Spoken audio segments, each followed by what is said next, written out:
From two sides now, chaos enclosed the east, and the four men left the fortress of evening, knowing it was unlikely it would survive. They rode across the waters to the mainland to discover that garrisons were abandoned, as men fled away from the dreadful threat of chaos.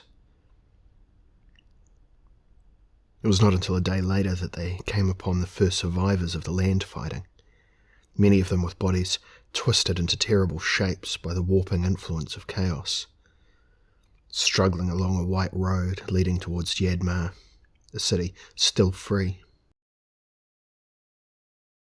From them they learnt that half Ilmiora, parts of Vilmir, and the tiny independent kingdom of Org had all fallen.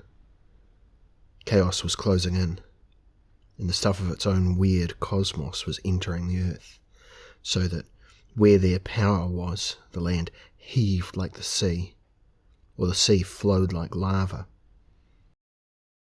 Mountains changed shape and trees sprouted ghastly blossoms never seen on earth before. All nature was unstable, and it could not be long until earth was wholly one with the realm of chaos.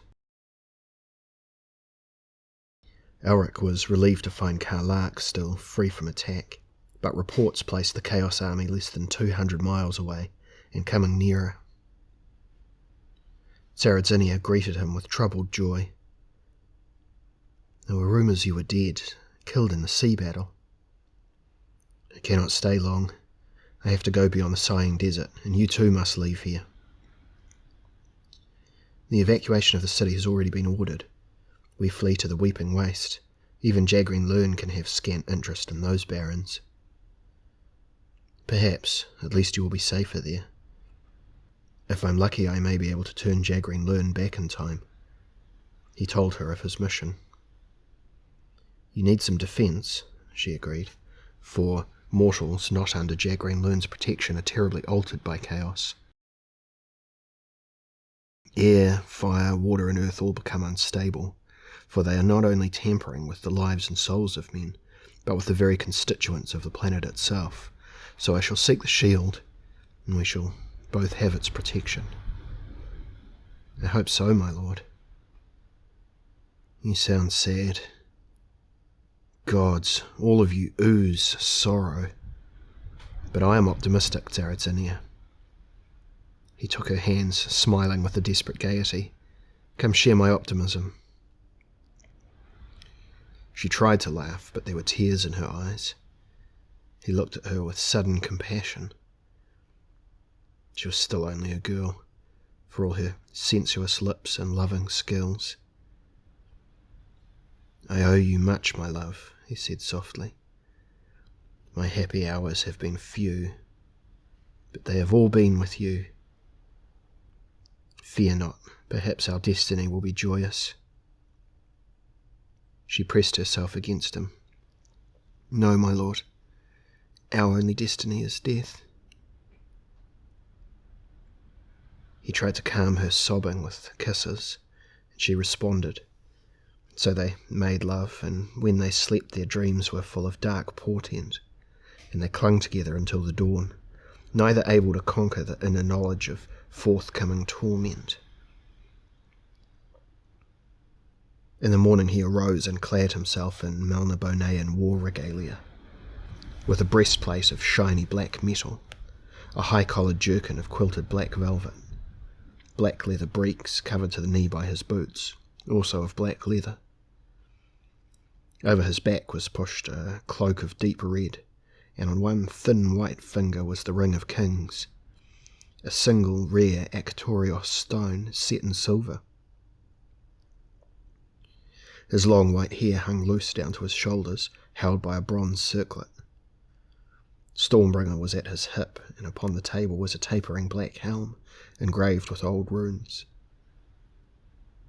Its crown gradually rising into a spoke, standing almost 2 feet from the base.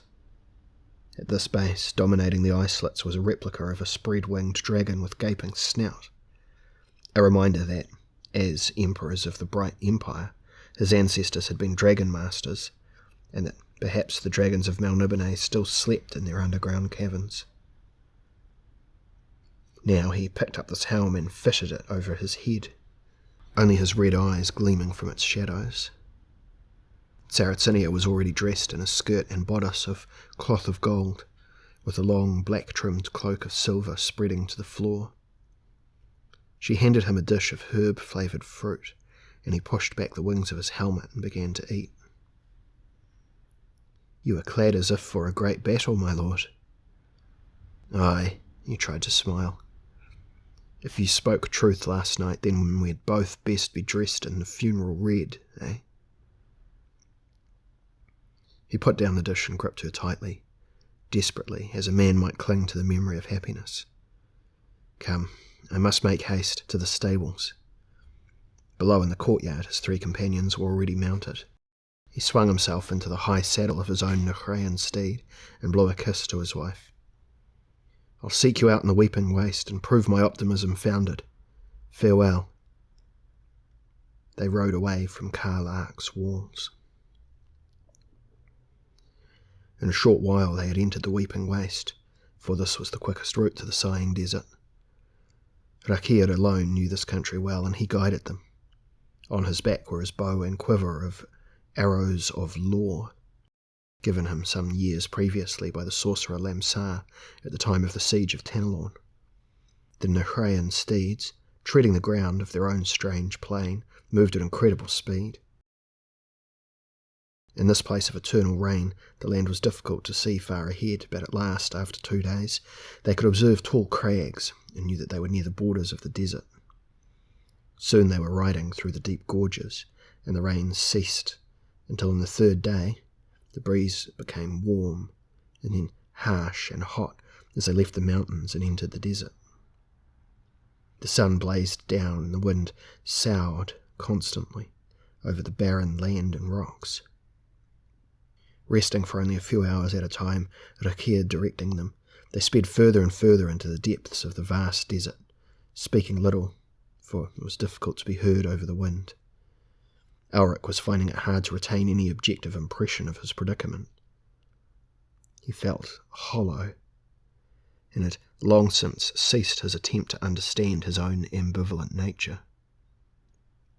He had always been a slave to his own melancholic emotions, his physical failings, and to the very blood flowing in his veins. Unlike others, he saw life not as a consistent pattern, but as a series of random events. He found it hard to sympathize with the forces of law, and he wondered if control of himself was worth permanent achievement. Better to live by instinct than to theorize and be wrong. Better to remain a puppet, letting the gods move him at their pleasure, than to seek control of his own fate, clash with the will of the higher worlds, and perish for his pains. He was the last of an inbred line, who had without effort used chaos-given sorcery for convenience, and for no other purpose. They had no need for self-control, or the self-restrictions of the newer races. But self-control was now forced upon him as his sorcery weakened. Yet, why bother to sharpen his wits or put his mind in order? He was little more than a sacrifice on the altar of destiny. He breathed deeply of the hot, dry air and expelled it from his stinging lungs, spitting out the clogging sand which had entered his mouth and nostrils. Peering through the sand-filled air, he saw something looming ahead.